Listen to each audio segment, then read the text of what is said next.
allez-vous? Moi ça va super bien, c'est Gex Reptile et aujourd'hui on se retrouve pour une vidéo présentation du matériel pour un gecko léopard. Donc ce sera tout simplement le matériel dont vous aurez besoin pour maintenir un gecko léopard.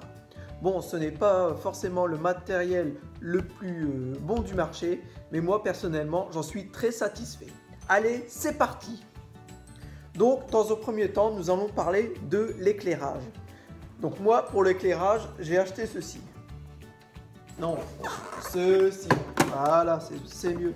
Donc, c'est une rampe éclairage compact top. J'arrive à lire? Oui, compact top de chez Exoterra.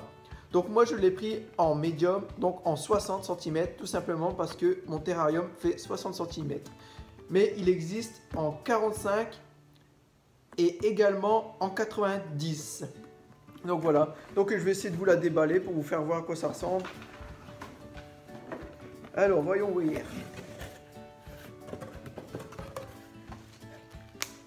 Tac. Hop.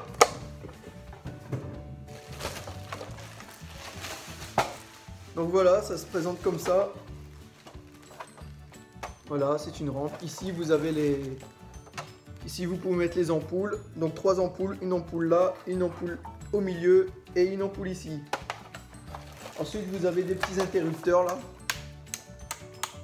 C'est vachement pratique parce que si vous voulez genre allumer qu'une seule partie de la rampe, ben, vous avez juste à sélectionner le bouton concerné. Donc voilà, puis c'est nickel avec les petits réflecteurs pour les UVB. Comme ça reflète. Donc ça franchement c'est un très bon produit. Donc voilà, hop, je vais remettre ça là dans son petit emballage. Donc ça pour le prix, il me semble pour une cinquantaine d'euros vous pouvez en avoir un. Ça doit être 50 € que je l'ai payé le mien. Hop. Voilà. Donc ça c'est bon. Ensuite, donc justement pour l'éclairage, bon bah moi personnellement j'utilise ceci, donc c'est une lampe éclairage UVB. Donc oui, personnellement je mets des UVB pour les geckos léopards. Tout simplement parce que le gecko léopard c'est une espèce nocturne, mais dans la nature, le gecko léopard, même s'il est nocturne, il a quand même ses UVB.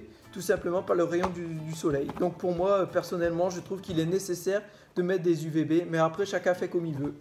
Voilà. Allez hop, donc ça c'est bon. Ensuite, la lampe chauffante. Donc pour la lampe chauffante, moi j'utilise une lampe chauffante en céramique. Donc celle-ci, c'est une 100 watts, une Reptilus. Voilà, donc j'ai acheté chez Zomalia pour 9,90 € il me semble. Donc ce n'est pas très cher et franchement c'est nickel, ça marche super bien. Ça c'est pareil, il y en a qui vont préférer mettre des lampes chauffantes ou un tapis chauffant. Moi personnellement j'ai opté pour une lampe chauffante et pour le moment je n'ai aucun souci, pas de souci de digestion, voilà, pas de souci du tout. Donc voilà, ça c'est fait. Ensuite, justement pour aller avec la lampe chauffante, pardon, il vous faudra ceci, une glow light. Donc là la glow light c'est tout simplement pour visser votre ampoule chauffante sur le support tout simplement. Et puis ça vous le posez sur le terrarium. Donc voilà, ça une vingtaine d'euros je crois que je l'ai acheté, je sais plus trop. De toute façon si vous voulez les prix vous allez voir sur internet, vous allez les trouver. Donc ensuite pour les thermomètres, donc un thermomètre point froid, un thermomètre au point chaud. Il vous faut 2 thermomètres dans un terrarium. Donc personnellement j'ai pris des thermomètres de chez Exoterra Digital. Bon, c'est quand même 14 € je crois pour un thermomètre. Mais vous pouvez en trouver des moins chers, genre sur eBay ou Amazon qui font tout aussi bien le boulot. Donc pour les thermomètres, donc c'est bon. Tac. Ensuite, il vous faudra une petite gamelle comme ceci. Une gamelle d'eau tout simplement. Bon, c'est une gamelle Exoterra. C'est une médium. Bon, au début, j'avais pris une large, mais je trouvais que ça faisait trop gros dans le terrarium, ça prenait trop de place. Parce que moi, j'ai un terrarium de 60 derrière, là, et franchement, ça prenait trop de place. Donc, du coup, j'ai opté pour celle-là, et ça suffit amplement parce que le gecko léopard ne se baigne pas. C'est juste pour lui boire. Donc, d'ailleurs, l'eau, ça a changé tous les jours. Et la gamelle d'eau, toujours au point froid. Tout simplement pour éviter qu'avec la chaleur, le développement des bactéries, puis l'eau, elle va s'évaporer, ça va créer un peu d'humidité dans le terrarium. Donc ça pour la gamelle, c'est good. Ensuite, nous allons passer au thermostat. Donc là, pour ce thermostat-ci, j'ai acheté un Trixie, il paraît qu'il est super bien d'ailleurs. J'en entends que du bien sur ce thermostat. Et sur le terrarium qui est derrière moi, là, j'ai un Thermocontrol Pro 2. Et là, j'ai voulu changer. J'ai voulu changer parce qu'il est un peu moins cher. J'en ai entendu que du bien. Donc voilà, je vais vous le présenter. Donc là, vous avez panneau de contrôle. Voilà, panneau de contrôle. La petite prise. Donc ici, vous branchez tapis chauffant ou lampe chauffante. Et ici, ça doit être pour l'éclairage, il me semble. Donc voilà, donc celui-ci, je l'ai acheté 59 €, je crois. Oui, c'est ça, 59 €. Donc ça va encore, c'est raisonnable. Et c'est pareil, ça, le thermostat, c'est obligatoire pour moi. Obligatoire sur comment dire, dans chaque terrarium, pour moi, il faut un thermostat. C'est obligatoire parce qu'il suffit que votre tapis chauffant ou votre lampe chauffante est défectueuse, et ben ça y est, ça va trop chauffer ou ça va pas assez chauffer. Donc voilà, au moins avec ça, vous êtes tranquille. Ensuite, il vous faudra une petite pince comme ceci. Donc ça, c'est une petite pince Trixie, il me semble. Donc moi, personnellement, le gecko léopard, je le nourris avec cette pince. Je chope le grillon, paf, et schlac, et hop, et il mange. Et puis c'est good. Donc voilà, une petite pince, wow. Vous pouvez en trouver des plus courtes, en plastique. J'en ai une en bambou, mais par contre, c'est pas top. Parce que quand vous le serrez comme ça, et ben, le grillon, il peut s'échapper quand même. Donc voilà, pour ça, j'ai pris celle-ci. Bon, franchement, elle est top. Et 13 €, il me semble, j'ai acheté celle-là. Ouais, 13 €, je crois. Je ne me rappelle plus. Ça fait un petit moment que je l'ai, celle-là. Ensuite, nous allons passer aux cachettes. Donc pour les cachettes, il va vous falloir 2 cachettes. Une cachette au point chaud et une cachette au point froid. Donc pour la cachette au point froid, moi personnellement, j'ai opté pour celle-ci.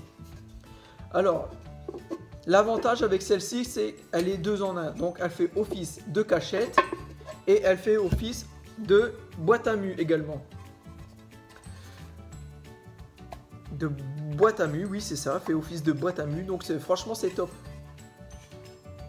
Donc celle-ci toujours au point froid.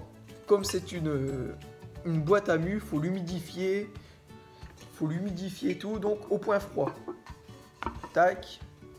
Et pour la cachette au point chaud, personnellement, moi c'est une cachette que j'ai fait maison. Donc tac, avec de la colle à carrelage, du polystyrène extrudé, etc. etc.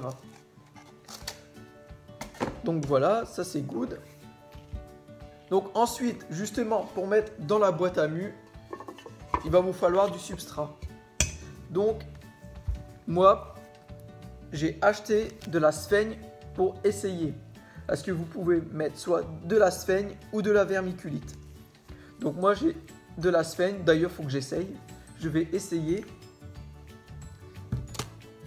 Ensuite, vous avez le choix avec la vermiculite. Donc la vermiculite, c'est ce que j'utilise actuellement derrière dans mon terrarium. Et franchement, j'ai aucun problème de mue avec ça.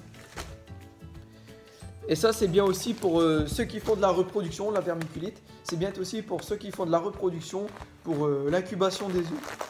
Franchement, c'est top. Donc, ça, c'est good. Et enfin, dernièrement, il va vous falloir le plus important, Le substrat c'est pareil, ça fait une polémique chez le gecko léopard, c'est un truc de dingue. Alors il y en a qui vont mettre du sable, il y en a qui vont mettre des copeaux, il y en a qui vont mettre du sopalin, il y en a qui vont mettre du, comment ils appellent ça là, du nylon, du sol plastique, etc., etc. Donc moi au début dans ce terrarium là, quand j'ai eu mon gecko juvénile, j'avais commencé par des copeaux de hêtre. Parce que voilà, je voyais que tout le monde mettait des copeaux de hêtre, je dis bon je vais mettre des copeaux de hêtre. Et franchement, c'était top. Au début, pas de soucis et tout. J'ai jamais eu aucun problème.